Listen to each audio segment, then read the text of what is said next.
Buongiorno e ben ritrovati a un nuovo appuntamento con A Voi la Linea. Per questo Natale sono 622 le imprese artigiane del settore alimentare e bevande interessate nella spesa di 145 milioni di euro già fatta dalle famiglie per i prodotti tipici della nostra regione. Un ottimo andamento che chiude in positivo il bilancio 2022 delle imprese artigiane di Udine. È un bilancio positivo quello dell'artigianato in provincia di Udine per l'anno 2022. Gli addetti in provincia di Udine sono 32.203, le imprese attive sono 13.123, il 48% delle imprese artigiane del Friuli Venezia Giulia, l'1% delle imprese artigiane italiane. Nei primi 9 mesi del 2022 sono nate 664 nuove imprese artigiane, ovvero 3 aziende e mezzo per ogni giorno lavorativo. Nello stesso periodo hanno abbassato la saracinesca 659 aziende, il saldo, seppur di poco, è stato positivo, più 5 imprese, più 0,04%. È un bilancio parzialmente positivo perché i dati che ci provengono dalla statistica che ci proviene al 30 del 9 ci dà un saldo leggermente positivo. Abbiamo segnali che in alcuni settori, in particolare nel settore degli impiantisti, c'è una continua richiesta e quindi una continua iscrizione, l'apertura di nuove aziende, quindi nei settori anche dei servizi alle imprese. Questo vuol dire che alcune misure messe in campo dalla Regione e dal Governo stanno dando i loro frutti e stanno trainando l'economia. Quindi anche i giovani si avvicinano al mondo dell'artigianato? Beh, i giovani diciamo fanno un po' fatica, ci sono quelli temerari, cosiddetti questi pionieri più che temerari che accettano questa sfida e a tal proposito io credo che per favorire proprio questo ricambio generazionale e per spingere i giovani a mettersi in proprio sarebbe necessario magari creare delle misure a livello nazionale, 5 anni, del tipo 5 anni senza adempimenti fiscali, un prestito d'onore da restituire in 10 anni e questo potrebbe essere la molla che fa scattare e che permette a tutte queste imprese di superare il terzo anno, che è l'anno più difficile dove gran parte poi di queste aziende, neo-aziende, vanno in difficoltà. E allora io credo che sia arrivato il momento per avere un'economia giovane, un'economia che produce, che assiste, che sta all'interno della società, sono necessarie queste misure shock. Dunque le aspettative per il 2023? Beh, spero che questo governo, superato il momento della finanziaria, sappia individuare delle misure che abbiano un effetto induttivo, travolgente e che convinca i giovani che si può anche lavorare in proprio, che si può mettersi in discussione e questo senza stravolgere i ritmi di una vita normale. I numeri del Natale 2022 in provincia di Udine sono 622 le imprese artigiane del settore alimentare e bevande maggiormente interessate ad intercettare la spesa di 145 milioni di euro che sarà fatta dalle famiglie per dolci della tradizione e altri prodotti agroalimentari tipici della nostra regione nel mese di dicembre. Torna a Tarcento per la 95esima volta l'Epifania Friulana dal 4 al 6 gennaio che prevede anche il premio Epifania assegnato a 3 friulani che si sono distinti sul territorio e nel mondo. Oggi a Udine la presentazione dell'iniziativa. Torna il premio Epifania a Tarcento, siamo in compagnia del presidente della Proloco Nazareno Orsini e insomma anche quest'anno il programma è di quelli interessanti perché ci saranno insomma premi a personaggi particolari. Finalmente dopo 2 anni di ristrettezze dovute alla pandemia, comunque il premio lo abbiamo fatto comunque e comunque il Pignarù lo abbiamo, con tutte le limitazioni che ci sono state, l'abbiamo comunque acceso. Quest'anno siamo liberi, quindi speriamo di rinnovare i fasti degli anni passati. Vi ricordo che è la 95esima edizione dell'Epifania Friulana a Tarcento e il premio Epifania è la 68esima edizione del premio Epifania. Sindaco, allora insomma, in attesa di questo Pignarol, naturalmente insomma, i premiati sono di rilievo, anche la commissione insomma, state lavorando su questo. Sì, siamo onorati e orgogliosi a Tarcento di consegnare per la 68esima volta il premio Epifania. Quest'anno siamo ritornati a 3 premiati, la commissione si è riunita e ha premiato il professor Tassin, ha premiato uno storico, rappresenta anche l'area di Gorizia, ha premiato l'imprenditore Toso, che si è fatto da solo, è emigrato da bambino, da ragazzo in Francia, poi è andato in Canada e da semplice dipendente è diventato titolare dell'azienda dove lavorava. E poi abbiamo premiato una donna, era parecchio che non si premiava una donna, Ilaria Tutti, una scrittrice di Gemona. Sappiamo che il premio Epifania è anche conosciuto come il Cavallerato del Friuli ed è un premio assegnato dalle più importanti istituzioni friulane, dalla Regione, dall'Università, dall'Ente Friuli nel Mondo, dalla Filologica e da altre, è consegnato ai suoi migliori figli, quelli che sono distinti in nome della loro professione, ma anche sono distinti e hanno portato avanti, diciamo, le caratteristiche tipiche dei friulani: tenacia, capacità, ingegno e voglia di fare. E poi insomma ci sarà sempre curiosità per sapere quali saranno gli auspici per quest'anno, no? Quello sì, aspettiamo tutti, dopo 2 anni anche difficili come ha detto il Presidente della Proloco, aspettiamo tutti che il vecchio venerando ci dica qualcosa di buono per il 2023. Ma evidentemente anche venerando tra gli auspici non quelli che ci fanno comodo, ma quelli che il fumo deciderà. Assessore Barbara Zilli, insomma, è un premio importante che insomma, dà lustro al territorio, anche con molta attesa, che ritorna, diciamo, in grande stile dopo gli ultimi anni un po' complicati. Sì, è vero, ritorna in grande stile e soprattutto nella sua espressione migliore, secondo me, perché l'obiettivo della giuria, di cui anch'io ho fatto parte, è stato quello di cercare di contemperare sia le esigenze della nostra identità e della tradizione, quindi dei rappresentanti che hanno dato lustro al territorio friulano nel mondo, e l'abbiamo confermato con il premio a Toso, ma anche di dare una continuità e dare un ruolo a questo premio rispetto ai nostri giovani, alla possibilità di essere abbinato a grandi penne come Ilaria Tutti. Questo è stato un lavoro importante, quello della Commissione, e io ne sono particolarmente orgogliosa, perché questo premio ancora una volta si dimostra capace di stare al passo con i tempi e di essere anche un riconoscimento che è non solo valore di territorio nel territorio, ma del territorio nel mondo. Sì, e poi a proposito di mondo c'è questo legame con il Canada e con il presidente del Focolare Furlan del Canada, che sarà qui. Infatti, l'Ente Friuli nel Mondo insieme al sindaco di Udine Fontanini hanno proposto questa candidatura, noi l'abbiamo accolta immediatamente, ne siamo orgogliosi perché c'è un legame molto sottile ma al tempo stesso solido che unisce tutti i nostri corregionali nel mondo, e il suggello del premio Epifania non poteva essere suggello migliore. Una passione che coltivano da oltre 20 anni, che ha fatto scoccare la scintilla dell'idea di un libro su quello che è diventato il gioco più seguito tra i pallonari, ovvero il fantacalcio. Massimiliano Di Ippolito e Marco Grosso si sono conosciuti proprio da sfidanti in una delle numerose leghe di questo gioco, che è in grado di far mettere da parte il tifo per la propria squadra del cuore in favore di quello per il proprio team del fantacalcio. Assieme hanno avuto l'idea di sfruttare l'esperienza acquisita in tanti anni di sfide per condividerla con gli altri numerosi appassionati di fantacalcio, e hanno scritto un libro in cui tra le altre svelano trucchi e segreti di questo gioco. È così che è nato il primo libro friulano sul fantacalcio, ce lo illustrano proprio loro.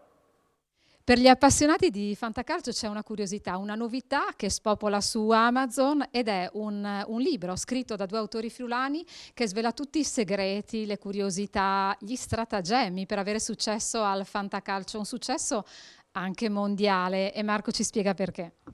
Perché ormai il fantacalcio è un fenomeno di massa, anche in Italia, ben 4 milioni di italiani giocano al fantacalcio, e fra questi 4 milioni ci siamo anche io e Max. Max, insomma, ci è voluta quanto? Tanta esperienza, tanta conoscenza? Tanta curiosità soprattutto, perché quello che ci siamo presi la briga di fare è stato analizzare tutti quegli aspetti che un po' tutti si chiedono, ad esempio quanto può incidere per un giocatore entrare dall'inizio della partita oppure subentrare alla fine, oppure se ci sono arbitri che danno più rigori rispetto ad altri. Tutti questi aspetti, queste curiosità, prima le abbiamo valutate per conto nostro, poi quando ne abbiamo raccolte tante abbiamo iniziato a pensare anche di condividerle con gli altri. Ti chiedo a livello di ricezione, nel senso, che seguito ha questo libro? Per quanto avete potuto vedere è uscito a luglio di quest'anno, voi ci avete messo un po' più di un anno a prepararlo, per adesso che riscontri avete? Ma la risposta del mercato è ottima, non solo su Amazon ma anche a livello locale. Abbiamo già fatto 3 presentazioni nelle librerie di Udine e amici e conoscenti ne parlano bene. Qual è il segreto o il consiglio che ti senti di dare di più ai giocatori del fantacalcio? Il primo consiglio che mi viene da dare è fare bene i compiti, cioè di farsi trovare preparati al momento dell'asta. Analizzare tutti i nuovi acquisti, le statistiche degli anni precedenti e poi concentrarsi molto anche sulla psicologia, perché essendo un gioco dove si compete con degli amici e ognuno ha i suoi punti deboli e proprio dall'analisi di questi punti deboli poi spesso ci sono gli spazi per avere un vantaggio. Voi avete studiato tanto, 20 anni di esperienza per questa produzione. Avete riscontrato un'evoluzione anche nel modo di seguire il calcio nel tempo? Assolutamente sì, a parte che c'è un capitolo, uno dei capitoli iniziali si intitola proprio Mi sento realizzato Manu è il presidentissimo, perché abbiamo iniziato a fare il fantacalcio nella ludoteca di Udine e adesso ci ritroviamo al Golf Club di Fagagna con il proiettore e tutti i giocatori praticamente listati su un mega monitor. Sì, l'evoluzione c'è stata anche perché non solo il calcio ma la società cambia e quindi anche tantissimi appassionati di calcio adesso non tifano solo la squadra del cuore ma tifano i propri giocatori. Questo è vero. Senti, che aspettative ci sono per questa vostra produzione? Ma per noi è già stato un successo in partenza perché ci siamo divertiti molto a farlo, ma l'aspettativa è che continui il riscontro iniziale molto buono e che possa diventare un riferimento per gli appassionati. Beh, quindi che dire, faccio fare a voi un in bocca al lupo ai vostri seguaci. In bocca al lupo a tutti. E mi raccomando, comprate il libro, il fantacalcio non avrà più segreti. Piccola pausa per la pubblicità, ci rivediamo tra poco, dove la linea.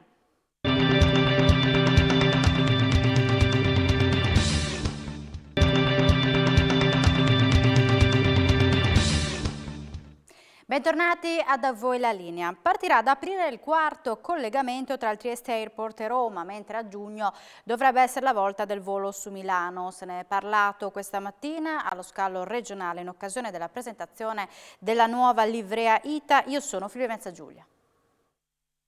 Una nuova livrea dedicata al Friuli Venezia Giulia, un'iniziativa legata soprattutto al marketing. Legata alla promozione del territorio e alla lungimiranza del Presidente e alla modernità, direi, del Presidente Federica. Ne abbiamo parlato in questi mesi di come sostenere la connettività di questo territorio. Noi già operiamo con 3 voli al giorno, per Fiumicino diventeranno 4 a partire da aprile, quindi con l'inizio della stagione estiva del 2023. Voli che hanno bisogno di essere sostenuti per promuovere il territorio, per promuovere anche poi il nostro successo. Col Presidente abbiamo avuto subito una intesa molto veloce perché è una persona concreta, visionaria, molto moderna, tanto è vero che siamo usciti con un'idea decisamente innovativa che è stato dedicare un aereo intero ai colori e soprattutto ai messaggi del Friuli. Come potete vedere c'è il blu che è uno dei colori istituzionali della regione, abbiamo reinventato la nostra coda che ha dei simboli che ricordano l'Italia, qua invece sono le 4 icone dei vari prodotti turistici del Friuli. A poi questo si abbinano altre iniziative. A partire da gennaio su ogni sedile ci sarà un QR code che permetterà di scaricare tutte le informazioni sul Friuli.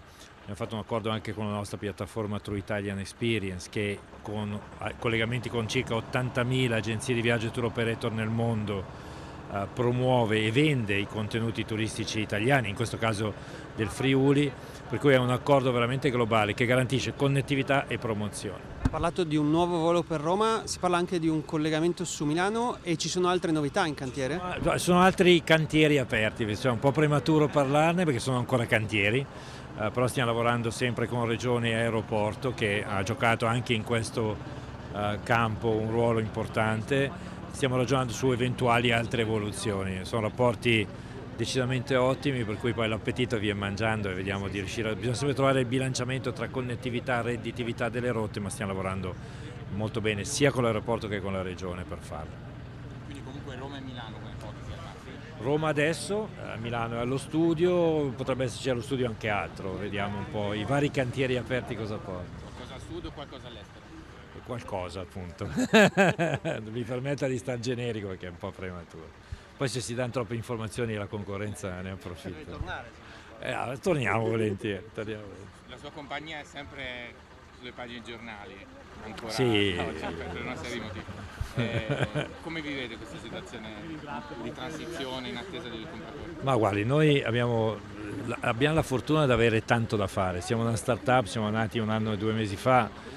Siamo nati a ottobre dell'anno scorso, dopo 1 mese e mezzo già c'era Omicron, dopo altri 2 mesi arriva la guerra, caro carburante. Noi quest'anno abbiamo il conto carburante che è più del doppio del budget, perché avevamo fatto un budget quando la guerra non c'era. L'inflazione che ha colpito tutti, i primi mesi dell'anno in cui non si poteva fare lungo raggio di fatto perché tanti paesi erano ancora chiusi.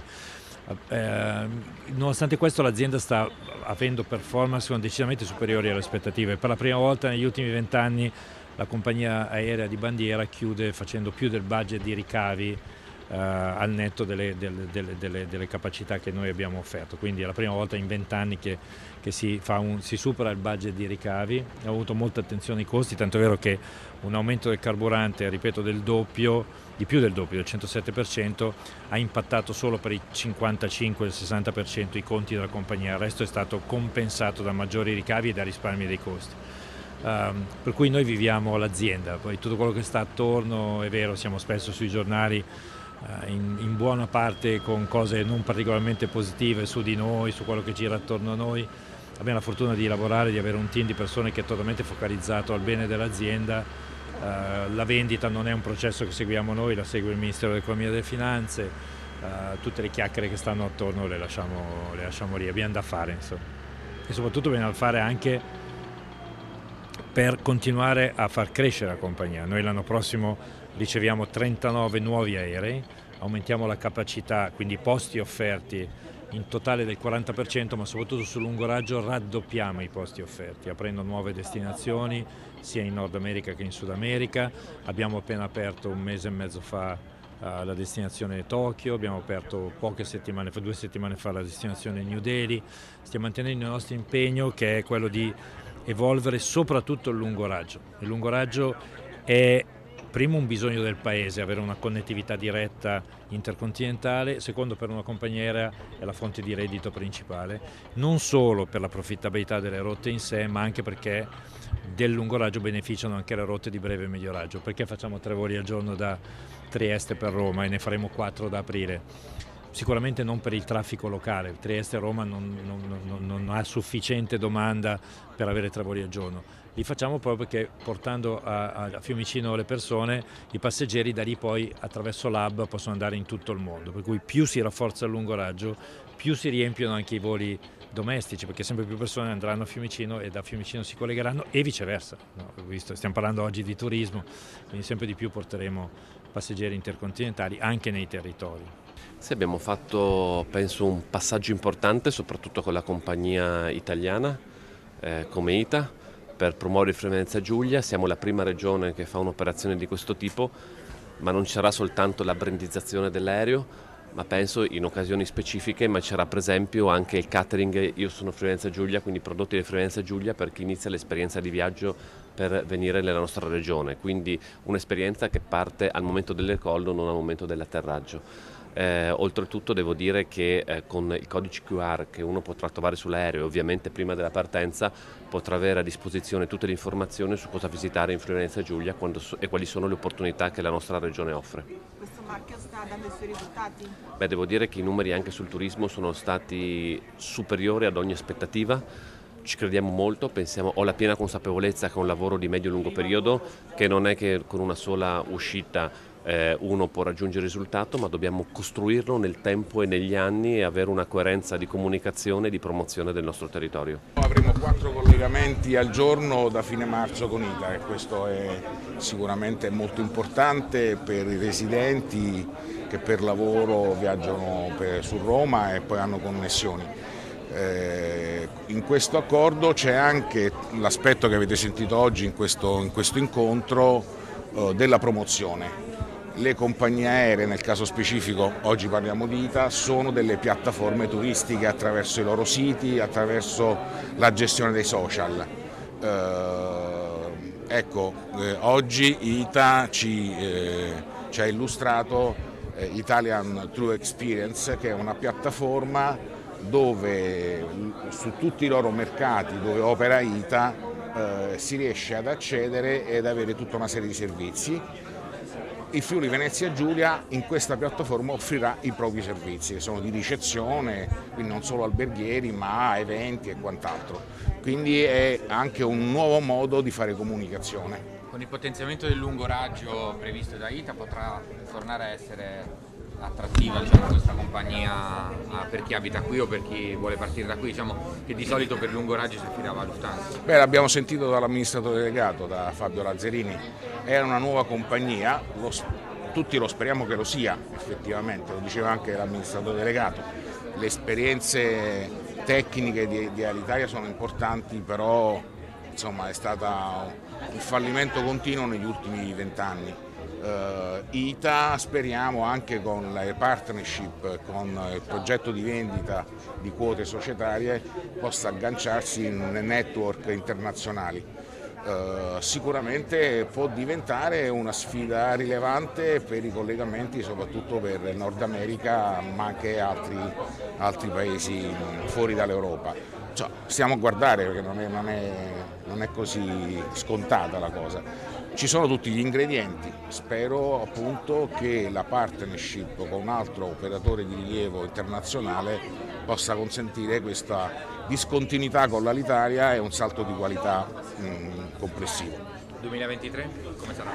2023 speriamo sia buono, in questo momento siamo molto positivi. Però chiaramente le variabili macroeconomiche internazionali pesano parecchio, è difficile fare delle previsioni col costo del carburante, l'inflazione, la guerra e tutte queste cose che sappiamo tutti. Però già da quello che abbiamo in vendita, noi siamo, lo sapete meglio di me, un aeroporto che storicamente ha avuto una bassa offerta di collegamenti, il nostro obiettivo è nettamente incrementarli, soprattutto quelli internazionali. Rispetto al 2019, nel 2023 noi siamo già in vendita con 10 destinazioni internazionali, quindi sono già acquistabili, rispetto ai 4 collegamenti del 2019 pre-pandemia. E abbiamo un piano quinquennale di crescita costante soprattutto sul mercato internazionale. Poi su quello domestico dobbiamo superare il neo del Linate, che è un collegamento essenziale per questa regione, che purtroppo ancora non è attivo. Io credo che per giugno questo sarà possibile perché ci sono delle procedure con la continuità territoriale che vede impegnato la regione con non solo il Ministero dei Trasporti ma anche con la Commissione europea. Quindi per giugno io penso che si possa attivare questo collegamento, però ecco, l'importante è migliorare la connettività, farla crescere, cambiare profilo e avere collegamenti internazionali. Con una maggiore offerta non solo tutti i residenti che verranno qua, che oggi invece vanno a Venezia, e poi possiamo puntare sull'incoming turistico su mercati che oggi non ci sono in Friuli, cioè non arrivano in Friuli Venezia Giulia perché senza collegamento è un po' complicato. Siamo in chiusura, ma l'informazione ritornerà in diretta alle 16:30. Grazie per l'attenzione e buona giornata.